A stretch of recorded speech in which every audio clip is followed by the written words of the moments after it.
ఎందుకన్నయ్యా అనవసరంగా ఆలోచిస్తూ మనసు పాడు చేసుకుంటావు? నిద్రాహారాలు మాని సముద్రాల మీద ప్రయాణం చేస్తూ దేశాలు తిరిగిన వాడిగా నేను చెప్తున్నాను విను.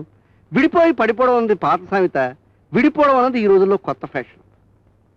అవునన్నయ్య, పార్టీ నుంచి సభ్యులు విడిపోతారు, సభ్యుల నుంచి సభ్యత విడిపోతుంది, సభ్యత నుంచి నీతి విడిపోతుంది, నీతి నుంచి న్యాయం విడిపోతుంది, న్యాయం నుంచి ధర్మం విడిపోతుంది. అది లోకధర్మం అన్నయ్య. అంటే కుటుంబం విడిపోవటం మంచిదంట? కుటుంబాలు విడిపోవడం గురించి ఆలోచిస్తున్నావా పిచ్చి అన్నయ్య? అత్త నుంచి మామ, కొడుకు నుంచి కోడలు, కూతురు నుంచి అల్లుడు, భర్త నుంచి భార్య, ఆఖరికి శరీరం నుంచి ప్రాణమే విడిపోతుంది అన్నయ్య. కోర్టులకెక్కి కొట్లాడుకునే కన్నా, వీధిలో పడి తగాదా పడే కన్నా గుట్టు చప్పుడు కాకుండా విడిపోవడం ఉందే చాలా గొప్ప విషయం. ఒరే కుటుంబం, దేశాలు తిరిగానన్నావే. మన దేశానికి మిగిలిన సంపద ఈ ఉమ్మడి కుటుంబాలు, వాటిలో ఉన్న అనురాగాలు, ఆప్యాయతలేరా? అవి కూడా కాదని స్థితికి వచ్చావా నువ్వు? పెళ్లి కాలేదు గాని పేరు కుటుంబరావు. బ్రహ్మచారికేం తెలుసు నాన్న సంసారంలో ఉన్న సాధక బాధకాలు, అనుబంధాలు. రే, ఈ గొడవలని నీకెందుకురా? నువ్వు లోపలికి వెళ్ళి. రే, మీ కుర్రకారికి వెర్రి ఆవేశాలు, అర్థం లేని అభిమానాలే తప్ప ఆలోచించే శక్తి లేదురా. పూటకి సంపాదించే తెలివితేటలు లేవు కానీ మాటలకేం తక్కువ లేదు. పిల్లకాకేం తెలుసు ఉండేది దెబ్బ. కోడల పిల్ల, కోడి పిల్ల తయారైనా వస్తున్నా.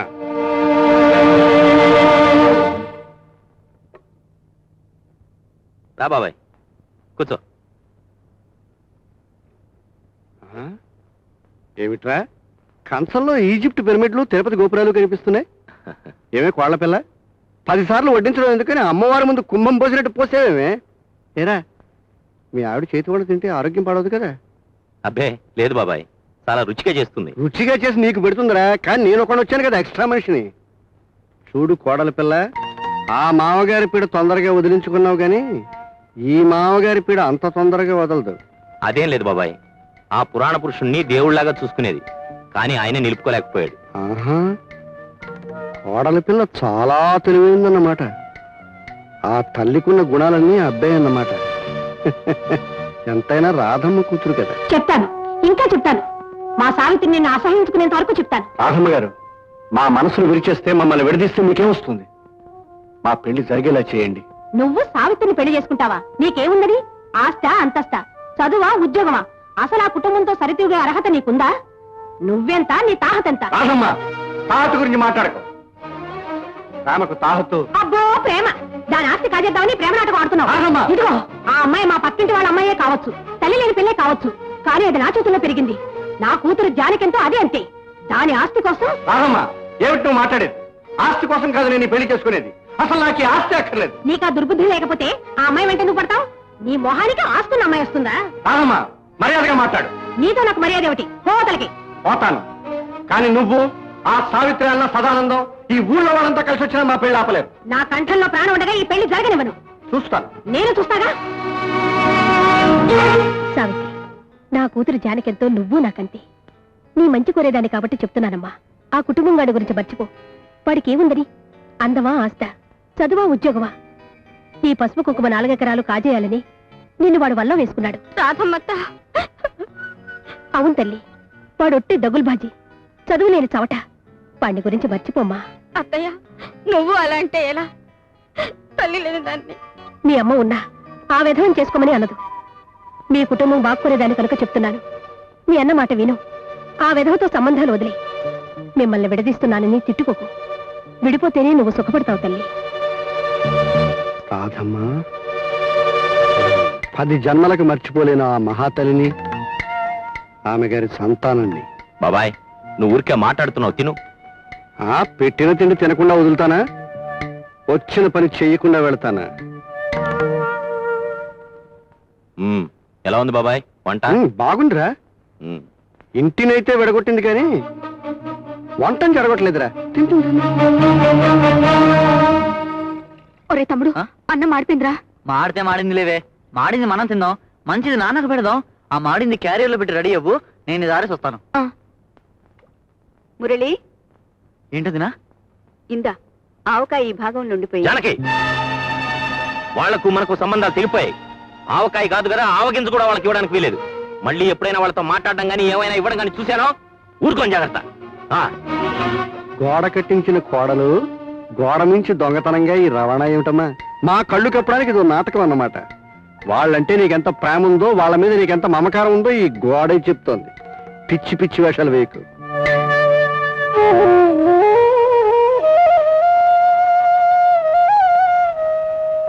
వెళ్ళొస్తానన్నా. భోంచేయడం మర్చిపోకండి నాన్న. అలాగే.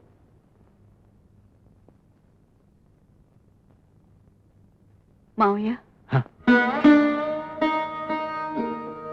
వద్దమ్మా, నన్ను అలా పిలవకు. నాతో మాట్లాడుతున్నామని తెలిస్తే వాడికి కోపం వస్తుంది. వాడి కోపం వచ్చి నీ మీద చేయి చేసుకున్న ఆపలేని అసమర్థునమ్మా నేను. అసమర్థుడు. మావయ్య పక్కనే ఉండింత ఊరగాయ కూడా ఇవ్వలేకపోతున్నాను. ఏం చేస్తానులే అమ్మా. అసలు ఏనాడు నేను ఒక కోడలిగా అనుకోలేదు. నా కూతురు అనుకున్నాను. నా కర్మ మన చేతులు ఇలా కట్టేశాడమ్మా వాడు. అమ్మా లోపలికెళ్ళు, లోపలికెళ్ళు.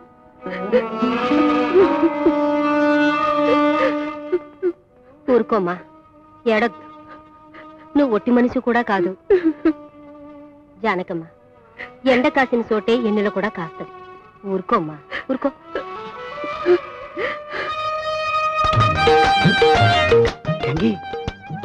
రాయే రాయే రమ్మంటుంటే రమ్మంటుంటే ఏటైందని పిలుతుంటే బెట్టు శాతం అటు చూడు. మన గాడిద ఆగి కలిసి మేస్తున్నాయి, కాపురం చేస్తున్నాయి. మన కాపురం ఎప్పుడో. మన కాపురాన్ని గాడిదల కాపురంతో పోలుస్తావా? గాడిదలకు బొట్టా తాళా? ఓ పిచ్చి గంగి, ముద్దుగా ఉన్న జంటను సిలికా గోరింకా అనరా? ఆటికి మాత్రం తాళి బొట్టు ఉందా? ఇదంతా ఒట్టి ఉపమానమే. ఉపమానం కాదు, గాడిదల జంటన్నందుకు అగుమానంగా ఉంది. మూతి ములక్కాల ముడుచుకోకు, నాకు ఇచ్చేసిపో. ఎప్పుడు ఇవ్వమండం తీసుకోవడమే. మా అయ్యను ఒప్పించాను, మీ వాళ్ళని కదిలించి మరి. కదిలించడం కాదే, ఒప్పిస్తాను, ఓలిప్పిస్తాను. గంగి, ఇవాళ ఇంగ్లీష్ ముద్దు ఇయ్యే. ఇంటి దాన్ని అయ్యాక ఇంగ్లీష్ ముద్దు, అందాక మూట ముద్దే. అంతేనా?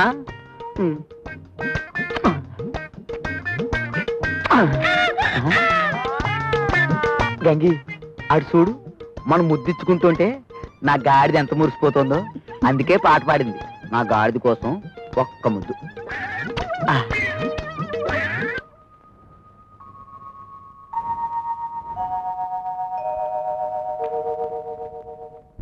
సార్, వీరు నేషనల్ సీడ్స్ కార్పొరేషన్ ఆఫీసర్. మన పొలం చూశారు, సాయిల్ టెస్ట్ కూడా చేశారు. ఇంత మంచి పొలాన్ని సాగు చేయకుండా ఎందుకు అలా వదిలేశారండి? ఇందులో సజ్జ పంట చాలా బాగా పండుతుంది. మీరు వేయండి. విత్తనాలు, ఎరువులు మా డిపార్ట్మెంట్ నుంచి మేమే సప్లై చేస్తాం. అలాగా? అయితే తప్పకుండా వేస్తామండి. వెళ్ళొస్తామండి. మంచి వస్తానండి. మురళి, మన రామ ఎక్కడున్నాడు చూడు. మీరు చేస్తున్న సహాయానికి చాలా థ్యాంక్స్ అండి. No mention. మనిషికి మనిషి సహాయం చేయడం మంచి సూత్రం. వస్తాను. ఓకే. కొంప ముంచావు కదరా, కూర్చున్న కొమ్మనే నరికేసావు కదరా. నేనేం చేశాను మామయ్య? అనకోండి మాట్లాడినా నాన్న, అందుకే విడిపోయాను. చైనా కూడా కట్టించారు. చైనా కూడా రష్యా మేడా కాదు. ఆ ఇంజనీర్ గారికి నీ చెల్లెల నుంచి పెళ్లి చేస్తానని మాట ఇచ్చాను. ఇప్పుడు ఆ విషయం వాడికి తెలిస్తే కొంప కొల్లారవుతుంది. నా పెట్టుబడి మట్టిగడ్డలా కరిగిపోతుంది. నన్ను ఏం చేయమంటావు మామయ్య? నువ్వే ఏదో ఒక దారి చూపించు. సరే, జరిగిందేదో జరిగిపోయింది. కనీసం మన బిల్లులు పాస్ అయ్యేదాకానన్నా వాడికి ఆ విషయం తెలియకుండా జాగ్రత్త పడదాం.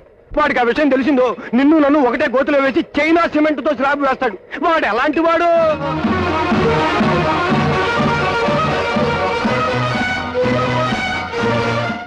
ఒరే అల్లుడు, తర్వాత మాట్లాడుకుందాంలే. వస్తా. బాబాయ్. ఎవడ్రా కుంటి కులాసం?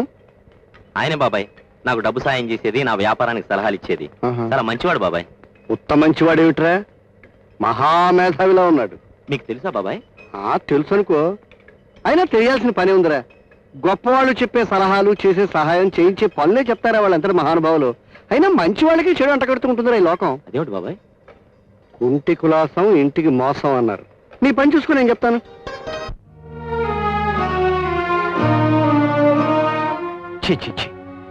చూసా అమ్మాయి బడుద్దా చేసిన పని?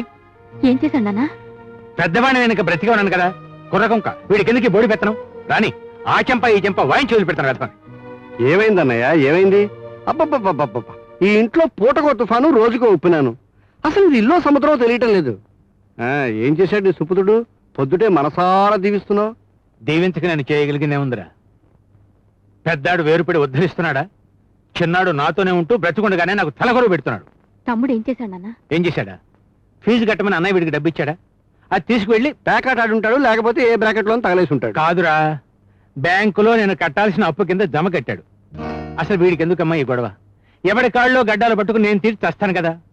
ఈ సంవత్సరం పరీక్షకు వెళ్ళకపోతే చదివినంత వృధా కాదు. మరో సంవత్సరం వీడిని చదివించగలనా నేను? ఆహాహా అన్నయ్య, నీ కొడుకులు ఒక్కొక్కళ్ళు జాతిరత్నాలు. నువ్వు కూతురు పెళ్లి వద్దనందుకు వాడు విడిపోయాడు. నువ్వు చేసిన అప్పు తీర్చడానికి వాడు త్యాగం చేశాడు. ఆనందపడన్నయ్య. హాయిగా పండుగ చేసుకుని మురిసిపోక బాధపడతావేంటన్నయ్య. చి, చి, చి. ఏమండి? ఓ మీరా? రండి బాబు రండి, కూర్చోండి.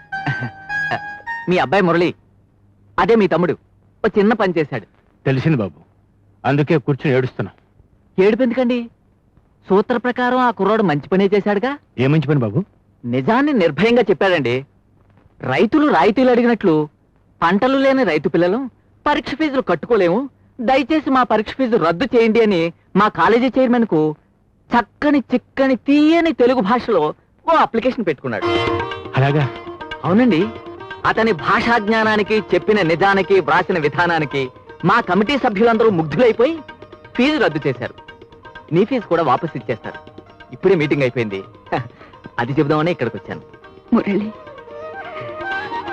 నా బంగారు కన్నా. చాలా మంచి కబురు తెచ్చావు బాబు. నేను తెచ్చిందే ఉందండి. సూత్ర ప్రకారం మీటింగ్ లో జరిగింది మీకు వినిపించా. తీసుకోండి. ఆ, తమ్ముడు, సూత్రం తప్పలేదు. మీ ఇంటికి వచ్చేస్తానన్నాను. ఇదిగో, అమ్మ చెప్పిన సున్నా సూత్రం మారుతుంది. తొందరపడకు.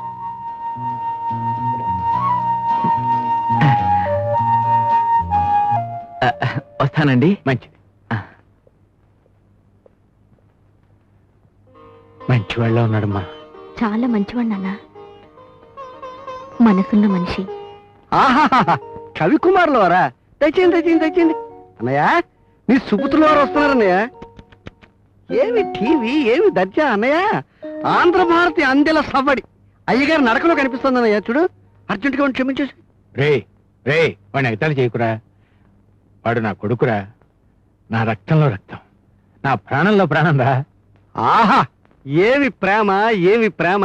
రే, నా అన్న రక్తంలో రక్తం గారు, నా అన్న ప్రాణంలో ప్రాణం గారు. ఆ ఫీజు డబ్బులు ఏం చేసేవరా? నాన్న, నన్ను క్షమించు నాన్న. అబ్బాయి, క్షమించడం కాదురా, నిన్ను చూసి గర్వపడుతున్నాను. నాకంతా తెలిసింది. మీ తెలుగు మాస్టరే చెప్పాడు. ఆయన కూడా చాలా ఆనందపడ్డాడురా. నాన్న, అబ్బబ్బబ్బబ్బబ్బబ్బబ్బ, ఎంత ప్రేమ, ఎంత ప్రేమ. తండ్రి కొడుకుల మధ్య ప్రేమ ఇలా సముద్రం పొంగినట్టు పొంగుతోంది. ఇంకే కుటుంబం బాగుపడదు. ఈ కుటుంబంలో మనుషులు విడిపోరు. అమ్మా రాధమ్మా, నువ్వు నీ కూతురు కలిసినా సరే ఈ చిన్న కుటుంబాన్ని అమ్మో విడదీయలేరు. అంతే.